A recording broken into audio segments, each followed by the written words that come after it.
What? Yay! Good morning. All right. Well, we are here today, Cheese Velvet Steel, and anybody that's been part of our challenge, please, we are keeping track of how many times Jen coughs today during the coffee talk. So, It's like a drinking game. I know. Yeah. So I had to sip of coffee, sip of water every time. All right. She's battling out the smoke there. But thank you all for joining us. And because we did just end up that challenge, we want to hit up that super fast and talk about those of us, I'm throwing myself in there, started the challenge, super excited, had some amazing stuff, and maybe we haven't finished it yet because our brains are slower, life happens. So Jamie and Jen, understanding that the majority of us are like that, have opened it up that we can still log in. You aren't going to be live, unfortunately, but I still made all my comments, even though I didn't watch it live. I liked it. So feel free to log in. You made comments without actually watching the video? Yeah.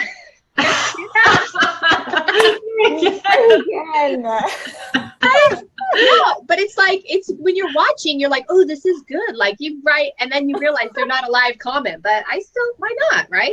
She's like, I'm going to press one. I don't know what it means, but I'm just going to press one.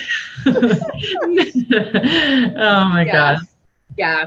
All right. Good morning, Lori, Danielle, Brooke. All right. So that's our quick thing. What do you guys think? I'm going to ask from Jamie and Jen. What is your one most, your one favorite thing, one favorite thought that you each had from the challenge?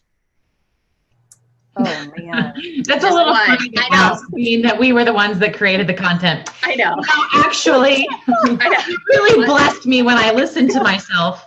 That's what I want to know. Awkward. It's okay. No, actually, when Jen and I listened to ourselves to make it better, both of us are like, no, really, I think from anything like this, I love hearing when other people, when they respond with how they had a takeaway. I mean, that's the cool thing about the Holy Spirit is that he can stir something in us and we can kind of share what's gone on, in our heart and lives. And then somebody else will have that. And then the Holy Spirit can expand it and do something different, And so I love hearing how people were applying it or their little takeaway. Or like Jen mentioned last night that Becky, for her, God loves me on the mirror, she was just going to write it over and over and over, add one each day. I love that. It wasn't anything that we came up with, but it was one of those things that the reality is when we write one thing, like a Post-it note that sits in front of you for too long, you stop reading it.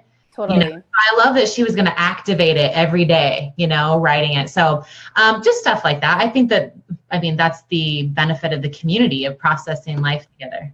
Right. Yeah. So I'm going to sum that up that you had amazing stuff that you gave, but you love to see how the Holy Spirit actually even geared them up a bit even more personal, right? See, you just watched one video, people, but you get even more deeper. Watch the whole thing. All right. What about you, Jen? What is your one? This was such an awesome experience. So basically the 6-day challenge, if you guys have missed it, or if you're joining us for the first time ever, it was basically a challenge that we invited everybody into where we were going to take 6 things that Jamie and I have really, it's been like our common core, really. And these are things that are going to eliminate the roadblocks that we feel like held us back. And then once we figured out what they were, it kind of just unlocked the key for us to just run towards our purpose. So we wanted to be able to share that with everybody. That's what the 6-day challenge was. And for me, going into it, I'm with Jamie where I can't tell from my perspective. I can watch Jamie's and go, oh my gosh, I needed that. And that's what's so cool about it is this is not 2 women that were, we've arrived, so here's what we know. These are things that we apply every single day to this day. And sometimes more in like the living loved area and more in the letting go of what I can't control area. It's going to be kind of this little thing, but it's every day. I think my biggest takeaway is seeing the light bulb go off for women. You could just see if they came in with a heart of expectation. There was certain women that maybe they had to watch the replay or something like that, but you could see when the light bulb went off. And it wasn't the same roadblock for each person. Yeah. It was like you could go through the first 2 roadblocks and they're like, yeah, I think I'm good. I think I'm good on how I believe about God. I think I'm good about how I see myself. But oh my gosh, this was my area. And so that is fascinating to me because we're all on this different journey. So to see that light bulb go off, it's so cool to see. So I love that part for sure. I didn't want it to end for sure. No, the good news is because you guys are so grace giving and you guys are women and mothers, you know that we need to get a little bit more time than 6 days to get through a 6-day challenge. Welcome to our world, right? All these moms out there. So Danielle, you have not missed out. Don't feel sad. You can still log in. We're putting the link for the challenge in the comment box. And you'll see me posting comments this week while I go through some of the videos myself. All right. So we can be commenting back to each other. Will they be real comments of watching the video? Yeah, no, that's what I mean. But when I'm watching it and it's not live, I'm still commenting. I just commented without watching. I didn't think that, but. All right. Yeah, I think for my one takeaway, what I loved, I absolutely felt like when you guys shared your personal stories, could I just tell you, I was like racing to get ready for a meeting. I'm listening to Jen's live one and she's talking about time and talking about getting stuck in the car and she's supposed to be like live with these people. And at that moment, I'm like trying to find a pantsuit for some like thing where I'm supposed to be in business dress. And you're seeing me in my business dress right now. And I was just like, you're right. I feel so stressed out. Oh my gosh. And she was just, that whole idea of like, why are we letting something steal our joy and take us to this, place you're like, never again. I thought, never again. I think that's the key and why with listening to both of you, you guys make it so relatable and, that you're going to find something and it might be what I relate to, like Jamie said, some other woman like hears this one thought and they're like, oh my gosh, like that for me. And we're listening to the same thought, but it's speaking to different areas to us. And I love how God does that. So absolutely. I'm super, super, super excited. And I like that Alicia and Brooke both stood out and said that they aren't alone. They didn't actually totally finish the challenge either. So look, we got time. All right. That's right. We're gonna shorten our soap opera watching, and we're gonna actually log in, watch the daily challenge. But that being said, what are we today? Our coffee talk isn't even about our challenge. We're just letting that as like kind of like our freebie for the day. But I would like to know before we go into that, because we had this discussion before we went live, does anyone out there know what FOMO means? All right. And if you do, please, you can say, yes, I do, or even put the meaning in the comments because I know what it meant. Did you know what it meant, Jen? Oh, yeah. Oh, okay. So she let me just like enunciate that. FOMO. FOMO. Yes. FOMO. FOMO. And I'm like, why wouldn't you know what that means? Like, yeah, right, Tessa. Okay, so seriously. Tell me why I wouldn't. Like, Jen just laughed and said people won't know. And then I'm like, why? Is that an old person acronym? Or I actually think, I swear one of my kids texted that. I don't know. Anyway, whatever. It's more of a kid. It's definitely more of a teenager thing, I think. Brooke had no idea. Okay, maybe it is a teenager thing. Well, then let's just put me in the cool category today then, because I don't get to be there very often. Especially when I wear my Wonder Woman shirt in public, my kids are like, Mom, why are you wearing that? You are lit today. I am lit. My fashion is on point. And pretty soon we're going to see your youngest running in his superhero gear. Well, actually, he does. He was wearing Iron Man with a Batman mask the other day, and I'm like, why not? Yeah. Oh, Anissa didn't know either. Brooke didn't know either. Hey, so Anissa and Brooke, do you guys have teenagers? No, Anissa doesn't. Brooke doesn't, I know. So, okay. All right, then. So I'm just a little educated because of my teacher. Close, though. I'll let him know. He'll be happy that he educated me. But I must just say, my sister doesn't have a teenager either. But I would say now, but now that I know what FOMO means, that is her personality. She will attend every event. She'll come to everything because she doesn't want to miss out. Well, YOLO. Like, you know what? YOLO. You're FOMO because it's YOLO. Right. Yeah. Right. True. So what's YOLO mean? Oh, great. What does that mean? You only live once. I just found that out this year, and I heard it's like already passed. Like it's not even cool anymore. It was probably yesterday. Yeah. We're not cool anymore. We're yesterday, though. Welcome, ladies. She's Velvet Steel yesterday. Jessica, before we move on real quick, I have to give a congratulations to Angie. Oh, yes. A little swag. She's Velvet Steel swag. She earned this tank top. Okay. Sorry. I mean, Jen always sees your chest. Congratulations to Angie. She shows her chest. Angie, yes, you earned that tank top, just so you know. You earned these breast pads. So there, I don't know if you can see it, but yes, it's a fun tank top. So Angie, cute. Awesome job. Yeah, you won a tank top, not my breast pads.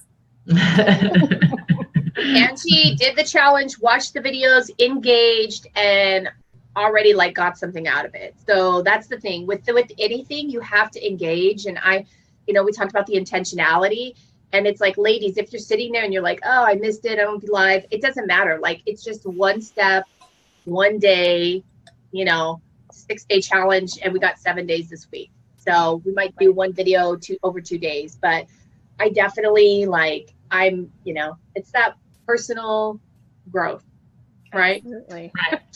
Right. Reagan's like, right? That's what you call it? Right? I don't know. Polo, personal, PG, I don't know, whatever. But moving on, I like that I'm not the only one out there. I knew I wasn't. I knew it. Who loves to prove a point on Facebook Live? I do. Talking about living loved. How do we say all that? Maybe there's living insecure and living loved, okay? But that's really what we wanted to talk about today, and just to kind of start our week off with, really, knowing we have the challenge, but just going in through the week, and really the coffee talks is to implant an idea into our head that we can kind of just be ruminating on throughout the week. And I just find this one, even just now sitting here thinking, we were all saying, what does living loved look like? So, Jamie, Jen, which one of you want to go first? Who feels like they want to go first about what living love looks like to you? Well, I know it goes back to our vision statement. When we were sitting around just talking about who is She's Velvet Steel, we have it right there in our vision statement. And living loved is we look at those 6 things that we went over in the challenge, and we were talking about it yesterday with the challenge girls. As far as once these 6 things are all once you are aware of them and you have them together, it really does free you up to live love. What does that look like? And I know for me, I can probably explain more of what not living love looks like. Okay, so you go. So we're going to give you 2 minutes to say what not living love looks like, and then Jamie will say what living love looks like. Okay, so not living loved, that's a great idea. Not living loved would be defensive all the time, wondering what that person meant by that, or wondering what they meant by their silence, and not being able to find the keys. So now you're wanting someone to blame. You're trying to blame somebody, and then everybody in your way gets your wrath and your fury. It could be that impatience, and it could be, oh, you did it again. You're such an idiot. Why did you always do this? I knew you'd never be it. That negative self-talk. It's never giving yourself grace, and then therefore never being able to give grace to others. You're always in this tension mode, not a good tension, not the tension we talk about positively, but this bad tension. Mm-hmm. Nobody is ever good enough. What they do is never good enough, including yourself. It's never, never good enough. Mm-hmm. So it's almost like this living under a level of anxiety and pressure constantly. Just performance. But it really is, ultimately, you're not giving yourself grace. You didn't receive God's grace, so you're not giving it to yourself. And if we don't receive it, we will never be able to give it out to people. All right. So amen. That's good. So Jamie, what's your living love? Now that we know, probably all of us just hit ourselves in the same category. Yeah. If you feel like you tend to lean towards that side, ladies that are watching with us, of the living unloved, because I definitely can relate to a lot of those aspects too. Maybe drop a 1, because we're depending just on one us. And Jamie, why don't you tell us what you feel like, what that looks like to you, being living love, even personally or somebody you know? Well, I think she hinted on it twice that I heard in that, is that when you can receive grace for yourself, then you give it. When you can receive love yourself, then you give it. And so I was thinking about this actually earlier this morning, because prepping for the rest of the week, thinking about some people in my life that I'm like, oh, they're the epitome of living loved. And I can think of some adults that are that way, but I think, sometimes I think our kids are even the better examples of what living love looks like. And I'm not going to talk about my kids. I'm actually going to talk about a friend of mine. I got 2 minutes, actually like a minute left now. So she was a friend of mine in junior high, and her name was Cheryl. And I think anybody, and Brooke, I know you're on here, so you probably remember Cheryl Hatcher. Just called her out. Well, she and I have talked about it because Cheryl died of cancer, so she's not somebody that we forget. But she was one of those girls that in junior high, when the rest of us are living unloved, Cheryl is the one that has like the perma smile on her face. And it's not like the I'm so awesome and beautiful smile, everybody look at me. It was the smile, I'm so glad you're here. And she was constant hugging, constant accepting. She was older than me, but she was able to be friends with me, even though I was the younger classman. She was always helping out kind of the ones that looked a little lost. We sat next to each other. We were flute players. And then she was captain of the cheerleaders, and she talked me into cheerleading and like was going to help me. And that was her nature. Like she just was so about other people. It was like a constant, contagious joy dispenser. I mean, that girl knew she was loved and saw value in everyone else. Like you just wanted to be with her. That's what it looks like in the person to me. And even the last time I saw her, she wanted to paint her nails because she was close to dying. I hate to like this going the wrong direction, but even in that, she was laughing at herself because the cancer had interwoven around her nervous system and in close to her spinal fluid.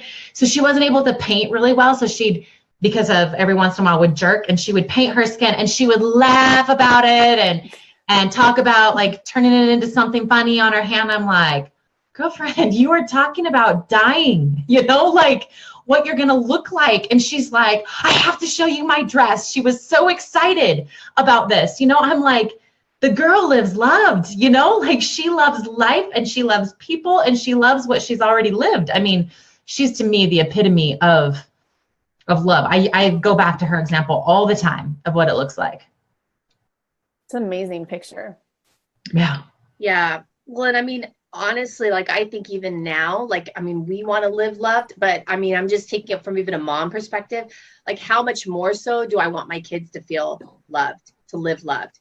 Because you start to notice it. Like there's a security that comes, like even I'm talking to my kids, when whether it be I'm fixing their hair or putting an outfit on them, and they're like, my 9-year-old will sometimes be like, well, everybody will think it looks like a baby, but she still has kind of that really like, she wants to still wear like a Nemo dress.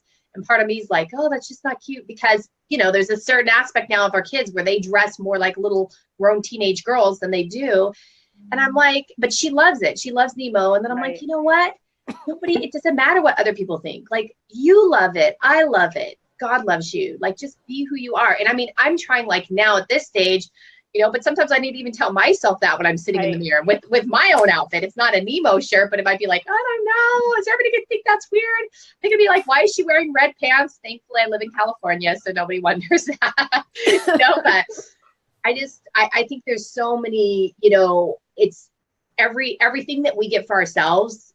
I feel like because we need to get it for ourselves so we can pass it on to these people that we're literally want them to feel loved, Well, and our kids and teenagers, I mean, we kind of talked about teenagers before we came on, but I think that living loved, and this goes for all of us, we're going to make choices based on that.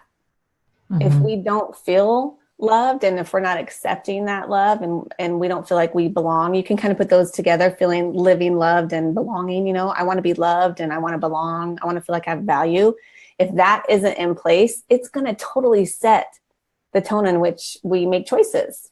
you know, if I don't feel like I'm loved, if I'm not acting out of love, I'm probably not going to make the best choices because I don't value myself. It's kind of like, screw it, I'll just go do that. Or I'm not going to think through that, you know, thoroughly before I make that choice. I'm just going to do it.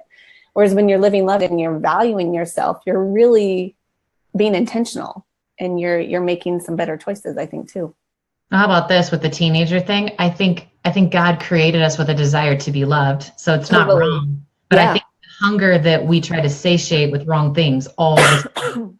So living loved is living without that constant aching hunger, you know, and that if there is that hunger, because we're human, you know, we're noticing things aren't quite right, we know what source to go to fill and satiate that hunger. Because when you satisfy or try to satisfy that desire, that hunger of being loved with anything else, it just makes it worse, you know? Right.